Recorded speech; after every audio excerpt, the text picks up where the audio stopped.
Pasko natin. Ngayon, at simoy Pasko na punong-puno ng pagmamahal ang ating mga puso.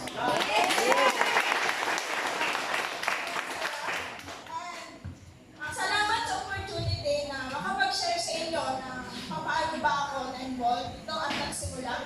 From Batangas, I'm 47 years old. Panganay sa 10 magkakapatid.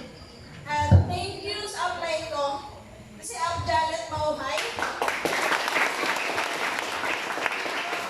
Sa kapatid na kapatid, kaya Messi Gagle. Sa lahat ng nandito, lahat ng kabataan na nandito na-inspired sa mga nandito. Sana baunin natin lahat ang natutunan natin. Yes! Sino ba naman ako? Isang probinsyana, wala naman akong natapos.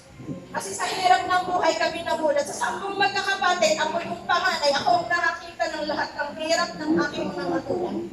Si Janet ang nakakita ng opportunity na to, nag-abroad siya. Siya yung unang nakatapos ng 4 years. Siya, sa amin yan tumira.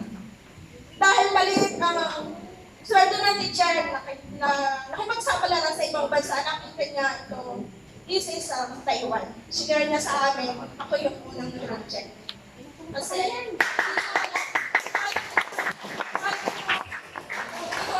sabi ko, kailanganin mo kasi malapit siya sa puso ko na. Sabi ko, baka malungo ka, may utang pa tayo. Pa tayo ba yan? Hindi natin totoo to. Sabi niya, pakinggan mo, yung marketing plan, pinadalhan ako na napakadami. IRC din, doon ako nagsimula.